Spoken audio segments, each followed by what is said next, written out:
risk their companies and prepare both personally and professionally to do the deal of a lifetime through mergers and acquisitions. Today, I want to welcome Homer Smith from Konvergent Wealth Partners. Homer and his team work with successful families and business owners to advance their wealth. They focus on planning, wealth management, and family office services to help high net worth families and business owner clients quiet the noise around their financial life, gain alignment on their values and goals, and execute on the actions needed to manage their business and their personal wealth. Homer also ensures clients avoid costly mistakes by quarterbacking the critical planning process that allows clients to achieve that peace of mind when approaching the sale of their business and then managing their wealth post close. It's my pleasure to welcome Homer Smith. Hey, Homer, how are you? I'm well, Craig. Thanks for having me. Looking forward to the conversation today. Absolutely. You and I have known each other for a lot of years, and I've been privy to some of the excellent work that you do on behalf of our clients. So I want to thank you for that. And I think our time together will be best spent in terms of backing up a little bit. We talk a lot about M&A transactions, but ultimately being well prepared, having a great plan, and executing to that plan is the key to what I'll call a dream exit. Yep. So I want to jump right in and talk about kind of the trifecta of M&A, where the personal readiness, the business readiness, and the market receptiveness align. Yep. So maybe from your perspective, how do you help your clients truly prepare for an exit event? Yeah, I think I'll start by kind of higher level, to your intro. What we really are known for more than anything else is helping successful families and business owners navigate life's complex transitions. And that could be anything from related to M&A, maybe moving just from owner operator to owner and taking a step back from the day-to-day operations of the business, to looking at that internal transition where it might go to the management team or the next generation in a family business, or maximizing the sale value in an outside sale. And then post-transaction, helping our families think about how are they going to transition this wealth to the next generation in a way that's positive and impactful and not destructive. And so all of that planning, to your point, from pre-sale to post-sale, is all integrated in what we do. And I'd say the first step in what we would really highlight for business owners is you got to start this early. And doing the planning once you have an LOI in hand is going to be a challenge. I know we'll probably get into more of that as we go through the call. Sure. But I'd say the most critical component to this is time. And the more time that your team, including your M&A advisor, your wealth manager, your accountant, your attorney, have to help you map out all of the options that you have available to you, the more successful your outcome is going to be. Yeah, that's great advice. And let me back up even further. Let's maybe a baseline so that people that are listening to this can kind of see themselves in it a little bit. What do you see in working with all your clients?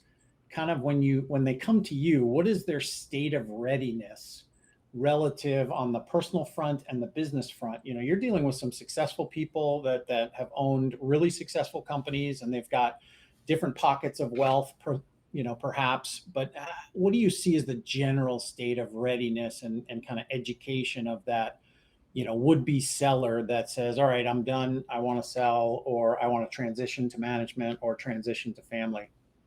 Yeah, I think there's two sides to readiness from our point of view. It's financial readiness, but it's also mental, emotional readiness for the sale. And I would say what we found is that it's rare that they're ready for both. And the emotional readiness is often the more surprising one, but most of our clients are founder-led business owners. This business is their baby. This is something they've been working on for 30, 40 years. Maybe they've been through multiple market cycles. They've almost lost the business potentially multiple times. And they've never developed hobbies outside of the business. And so their purpose is the business and their clients and their staff. So thinking about life after the business and what they're going to do can be a very challenging component of this that needs to be addressed. On the financial side, I think it's very similar. They might be seeing numbers for the first time in the last 5 or 10 years in terms of where they finally got this business to the point where it is kicking off a really good income for them. But they haven't done the math on, okay, if I sell this thing, what is my true net going to be after I sell this? They hear numbers all the time from other friends or from professionals that have helped sell other businesses. And so they're putting numbers in their head of what they think their business is worth, but they don't know for sure. And they also haven't done the math on, okay, what about taxes and what's the true net going to be? And what is my budget really right now? Because they're living off the cash flow of the business.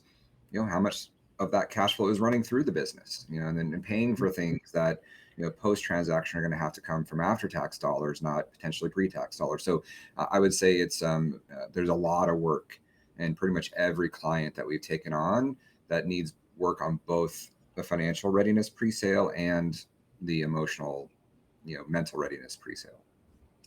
Yeah, maybe you can share, tell me a little bit about, on the emotional side, how do you help business owners make that transition? Because as you mentioned, you work with a lot of founders, so do we. And founders are a special breed, right? They tend to be a little more controlling because they really want their business to succeed and they believe it's up to them. And as they progress the business, they start to develop a management team and scale and have to hand off the reins a little bit. But that final letting go or that final turning over is difficult emotionally for them often. How do you assist them, or what practical advice do you give them to kind of trial balloon and exit? Or the famous one is, well, I'm going to play golf every day. Well, after doing that for a couple months, golf isn't always an everyday occurrence, right? How do you help them navigate that? I think the most important thing, at least in all of the research we have done around this, especially with founders, is this idea of purpose. And what we help them understand, and it's difficult because they're still often very engaged in the running of the business, but we help them try to think through what is going to be your purpose every day when you don't have this business anymore. Because right now, getting up every day is not an issue. They love the business. They may not love every day in terms of some of the work involved, but they love this business. This is one of their kids effectively, right? And so the idea of not having that business around to motivate them to get out of bed every day, what is going to be that motivation? What's going to be that purpose that keeps them going? And we, on the unfortunate side, there's actually a number of studies out on those that retire early, whether it's selling their business or retiring just from a W-2 type job early, and life expectancy actually isn't longer, it's actually shorter for those that retire early. And our belief is, and from our research, is that it's this lack of purpose, and they end up more stressed with nothing to do than the stress of running a very complex middle market business. And so it's really helping them start to think through not just what's going to keep them busy day to day, not the golf, not the travel, but what's going to be that purpose that gets them out of bed and gets them energized to keep learning, keep developing, keep growing, which I think is the most important component of that. Yeah, I think you and I have both seen some studies around post-transaction satisfaction. Yes. And there's a high correlation with purpose and with being prepared for a transaction versus having a transaction run you over, right? Yes. It was this blitz, right? Maybe talk a little bit about, or even some of the folks that you've seen where they take away, even though they've sold their baby, they take away a high degree of satisfaction because of their level of preparedness, their level of purpose and understanding. Do you have any stories around that? I know you can't talk about individual clients, but just generically speaking. Yeah, well, let's start with, I think, the opposite of that and some of those studies that you mentioned. So we've done some research, and you can definitely, I think, validate it in that from what we've seen, and this is from Biz Buy Sell, and probably on the smaller side on average of businesses, but their research shows that only about 20 to 25% of businesses that basically raise their hand and say, I want to sell, are actually able to complete a transaction in any given year. Now, obviously, if they're coming to you and they've done more of the pre-work and you guys have vetted them and you engage them, that number is going to be higher because you're only going to take on those that are more prepared. But in general, those that are ready and want, or not ready, but want to sell, only about 1 in 4, 1 in 5 complete a transaction. From there, of those that complete a transaction, from the research we've done, only about 12% of those end up highly satisfied with the outcome. So you kind of put that together, only about 2.5 to 3% of owners that start the year saying, I want to sell my business, are able to be have a completed transaction and highly satisfied with the result. That's pretty stark. That's not a good number. So what is the difference in those 2 or 3% that make it? What we have recognized in all of this, it is that pre-sale planning. So they did the work on the pre-sale, both corporate planning. So they've done the work to make their business as attractive as possible. They looked at their business from the eye of a buyer or investor, and recognize where are our gaps, where are the things that we're going to have to defend in a transaction, and whether they could fix them or not, they at least knew what the reality was going to be around those issues. So they were prepared. Their financials were in order. They built a moat around their business if they could. They increased recurring revenue, all the key pieces that we know make businesses more valuable. They did the work in advance, right? And then they did the work on the pre-sale personal planning. So they knew the likely net outcome from the transaction, or at least what the minimum needed to be in order to live the lifestyle that they wanted. They did the work thinking through what is going to keep me busy and active and have that purpose pre-sale. So that 2 or 3%, they did that work on both the corporate pre-sale planning and the personal pre-sale planning. Yeah, that's huge. And I haven't seen any data around this. Anecdotally, we can probably offer a few thoughts, but as a rule, I'll go left field on you a little bit. But as a rule, the sellers that don't do the planning, don't do the tax preparation, don't do all of those things, obviously they may not get to a transaction, they may not get to deal satisfaction, but how much, just from your experience, do you think they leave on the table by not doing that important work of planning? Yeah, I think it's pretty significant. And when we get brought in, it's kind of a conversation depending on the timing of, and kind of a stark analogy maybe, but are we fattening up the pig for market and have some time to really get this thing optimized, or are we putting some lipstick on this and just doing our very best to do some tax savings if we can pre-sale, or are we now in the post-sale planning? What can we do on the other side of this? But for those that have the time to prepare, I think it's millions of dollars in savings, and we're going through that process right now where we have just enough time to do some planning, and the deal size is large enough that it's potentially tens of millions of dollars for this family that's going to be saved just by how we structure the assets prior to the sale. So it can be significant depending on the size of the transaction. Yeah, and I think it's important for people watching this, and we offer the same advice, and it's shocking how often people don't take us up on this, and we've become more insistent over the years. The three things that need to be done are go see your investment banker and get an understanding of whether your company is sellable, right? Yep. That's number one. And along with that is what your valuation, what the marketplace will reward you with, right? That's our job. We value companies for a living. So now you have kind of the top line. And as you said, get with the CPA and look at the tax ramifications based on different structures. So now you know your net after tax proceeds, or at least an approximation of that.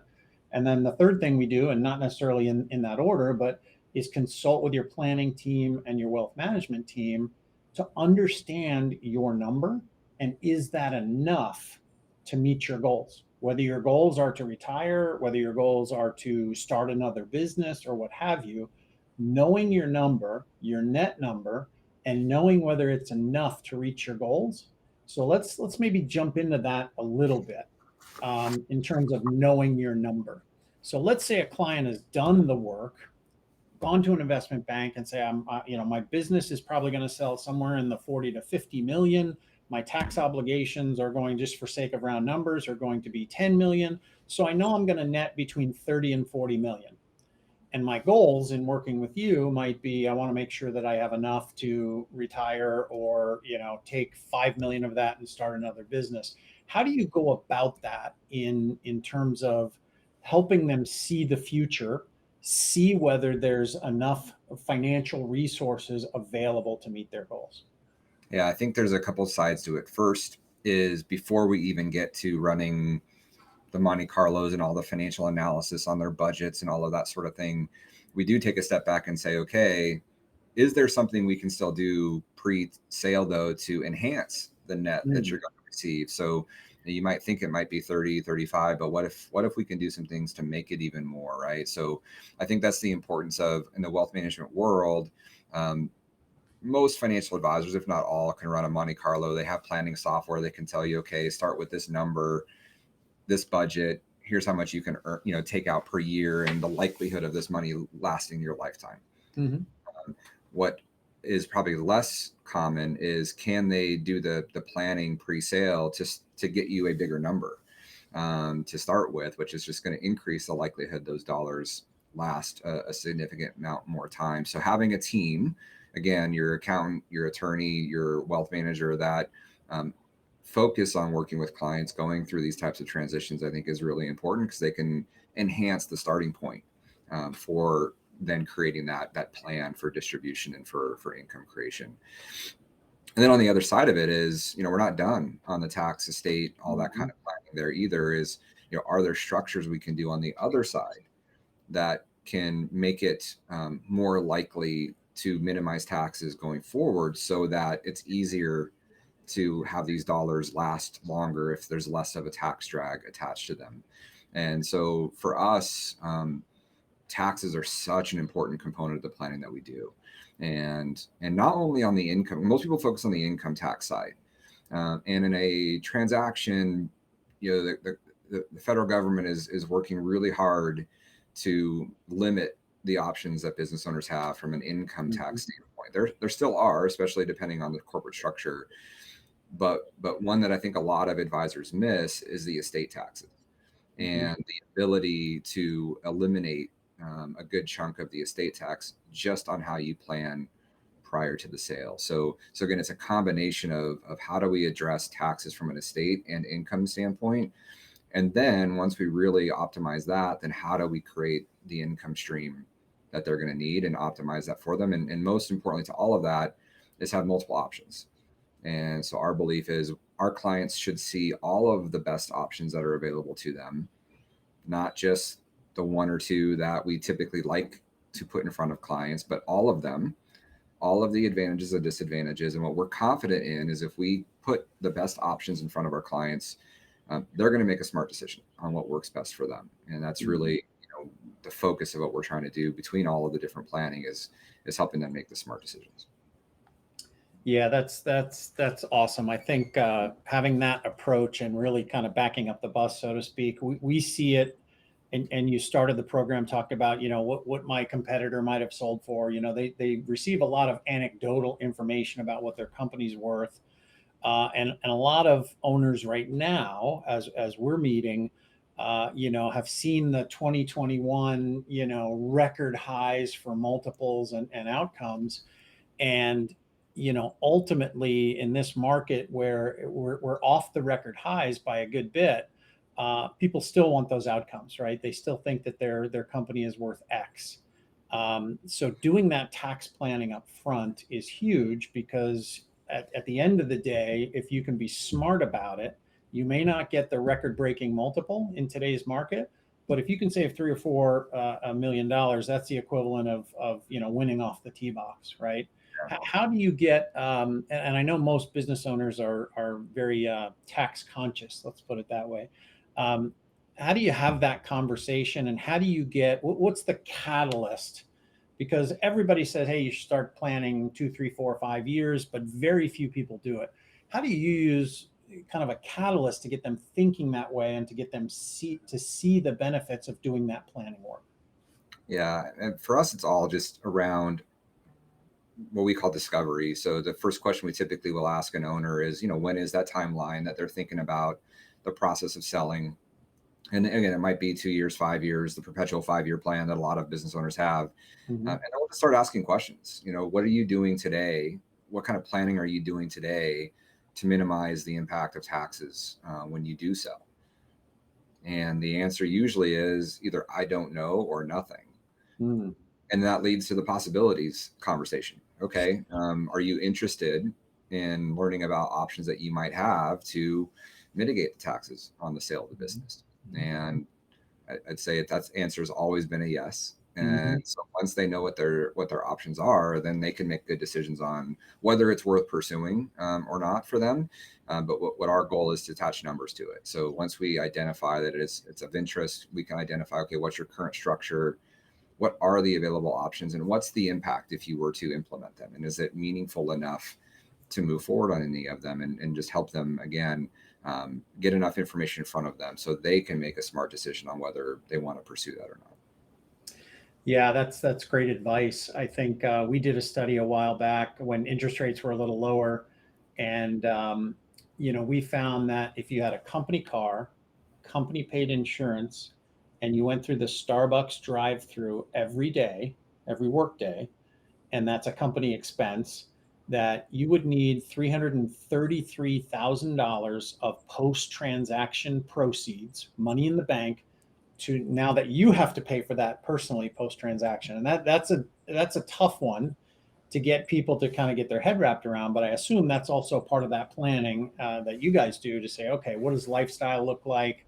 What are your goals going forward? And will this transaction meet your goals? And I guess, have you ever come across a situation where maybe sale of the company is not the best plan? Absolutely. I mean, there are lifestyle businesses out there where the only option for them to keep living the lifestyle they're living is through the business. That the sale process or the sale proceeds from a business, whether it's their industry, whether a lot of times they are the business. And so when you are the business, the ability for you to get a high multiple on the sale is very limited. And if they're not wanting to go through a process of replacing themselves within the business over a number of years, the answer to them often, in that scenario is you're not really saleable. And you're going, in order to keep the same lifestyle that you're living today, the only option is to keep running the business. Mhm.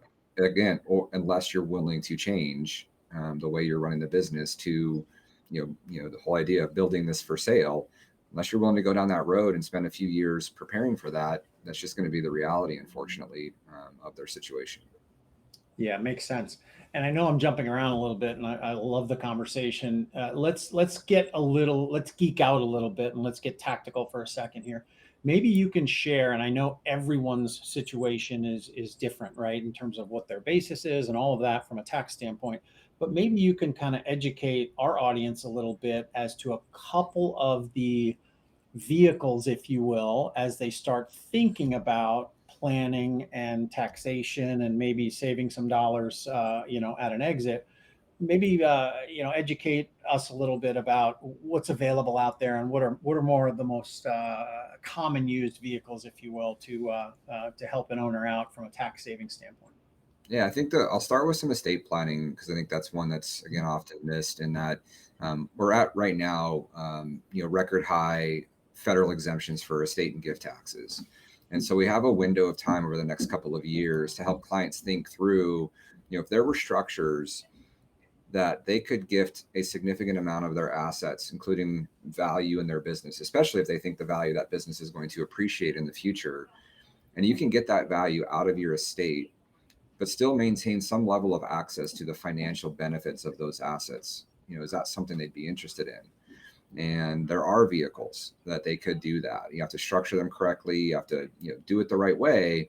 But they can do that, and by structuring that well and putting them assets out of the estate before the sale, any growth that then happens in the value of the business in the next number of years is going to happen without the tax drag of estate tax in the future. So I think that's a critical one. And again, there's a number of different specific structures, and we'll save people from eyes rolling in the back of their heads on the specifics of it. But there are structures that we can help them with for that.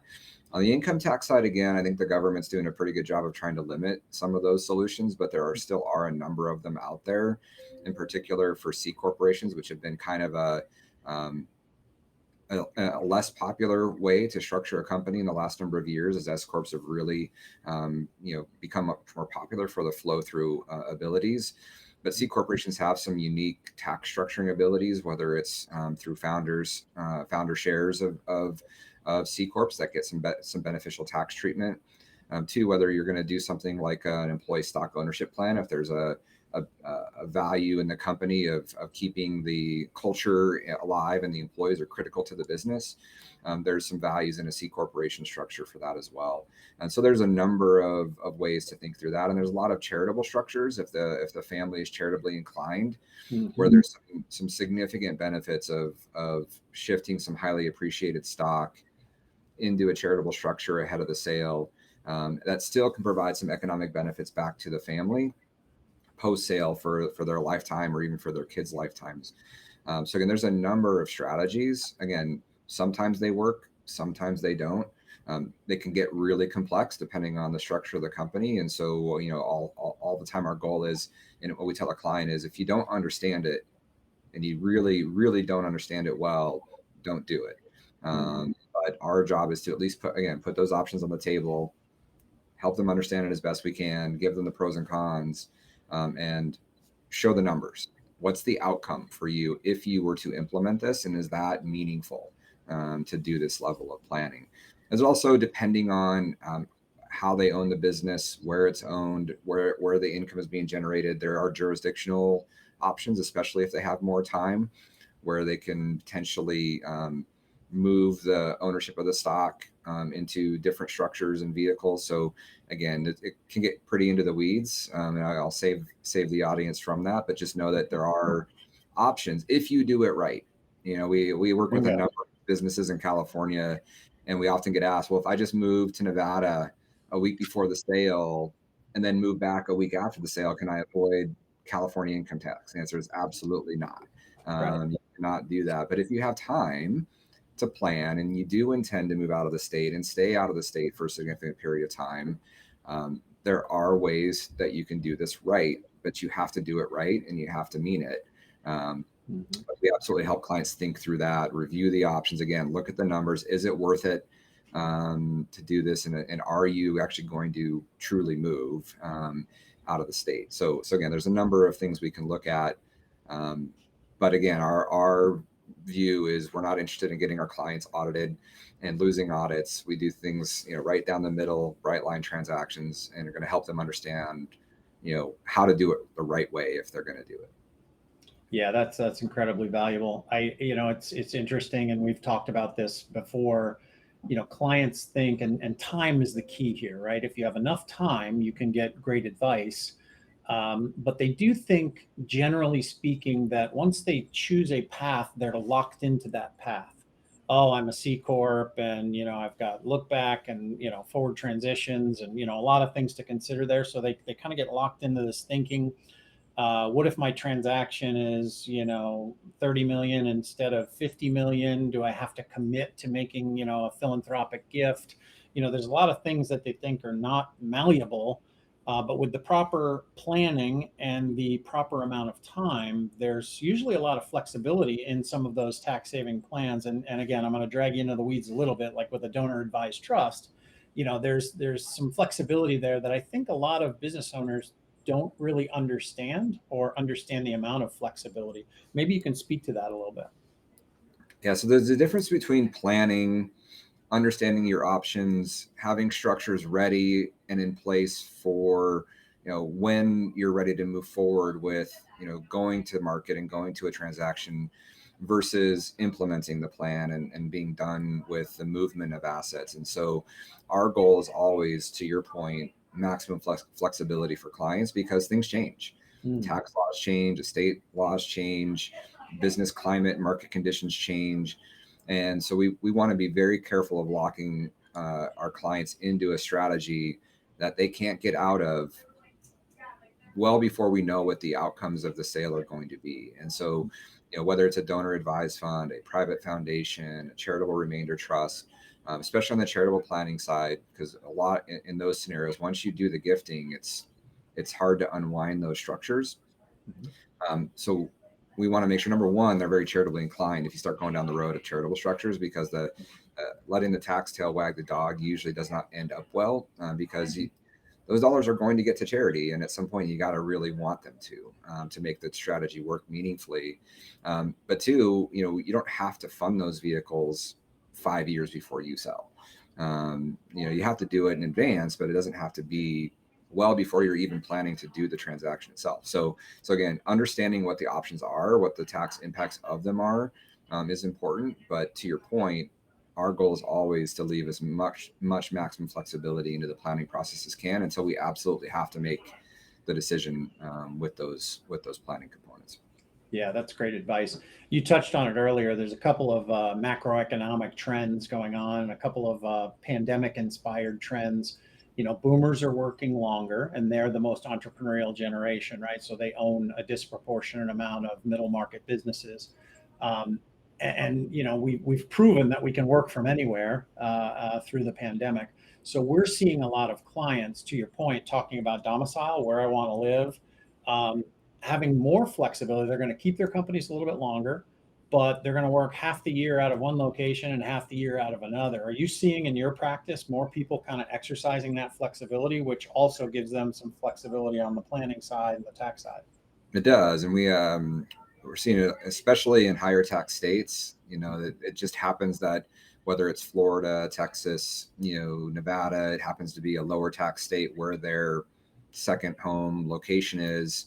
And whether it's for strategic reasons in the business to have a second location in those areas, or whether it's for personal lifestyle reasons, it does allow for us to start the conversation. We just had this with a client yesterday who has been based out of California, but recently bought a commercial building in Texas for distribution reasons.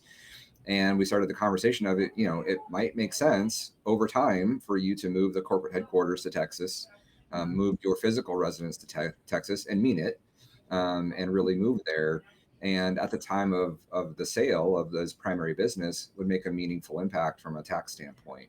But because we know we have 4 to 5 years for him to do the planning, we can start the conversation, help him understand the benefits of doing it, the disadvantages of doing it, and have plenty of time for it to be a legitimate move. But yes, we are seeing that on the rise. And again, especially in high tax states like California, now Washington, adding their 7% excise tax, capital gains tax onto business transactions. The good news is, we've been working out of California with a lot of clients down there. The playbook is basically the same now. We can apply that we didn't need to in the past. Washington's always been such a low income tax state. It's been very valuable to sell your business here. Now it's become more problematic. And so the good news is there's a good playbook for that. And again, if you have time to plan, there's solutions that can be done. Yeah, that's terrific. I think ultimately, one thing that entrepreneurs can really start to think about is, this is kind of the planning process, and we spend so much time thinking about growing our business and conquering the next hill. Planning is really kind of a gift you're giving yourself, and it's part of that transition of working in the business to working on the business.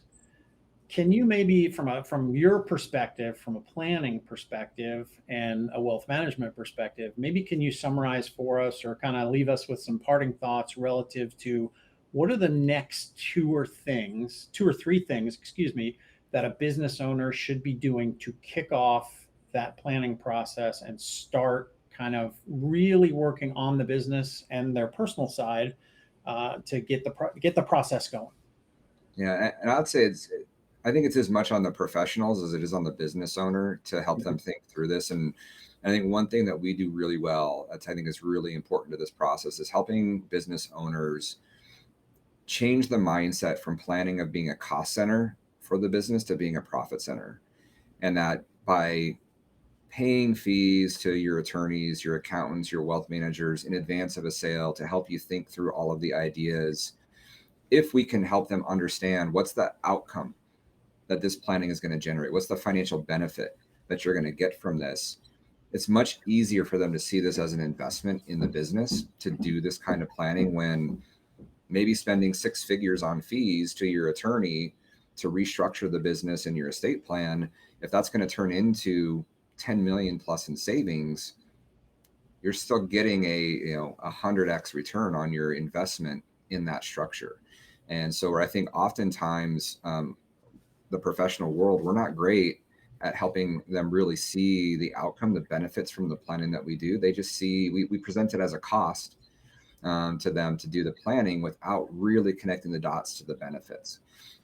And so I think that's the important side of it is having a team of professionals around you that is experienced in doing transactions like the one they might be going through and the size that they're going through, that's done this kind of planning and can walk them through the outcomes that it will generate and what difference that will make for them. I think that's, to me, that's just what we see when we get brought in.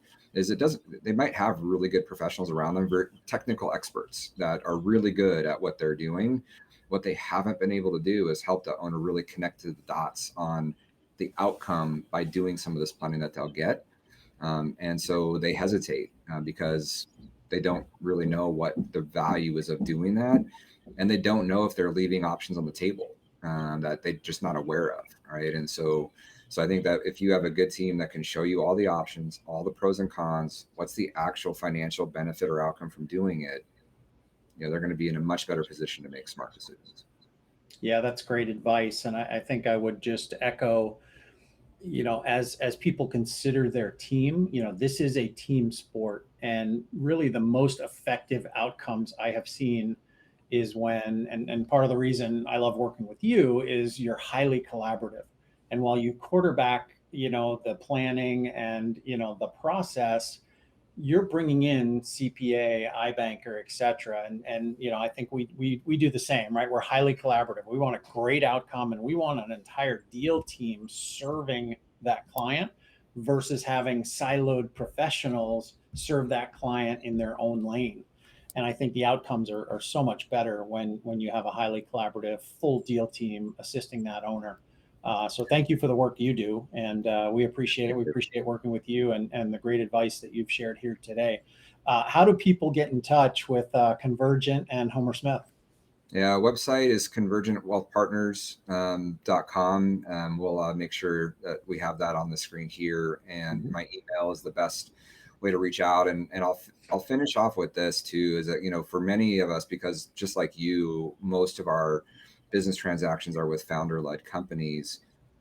They're not planning to be serial entrepreneurs where they sell this and start the next one or the next three. This is a one-time, once in a lifetime event. And the dollars are meaningful. It's really important. It's done right. And so again, having the right team around you, the right investment banker, the right wealth manager, accountant, attorney is critical to getting the best outcome and making sure either they're part of the 2 or 3% that have a highly satisfactory outcome, or that we can help shift them from an event where they might not have to moving them into that group to make sure they get there. So that's what I would finish on with that. So appreciate it. Always appreciate working with Craig, with you and your team, and look forward to helping a number of successful business owners complete that highly satisfactory event here in the next few years.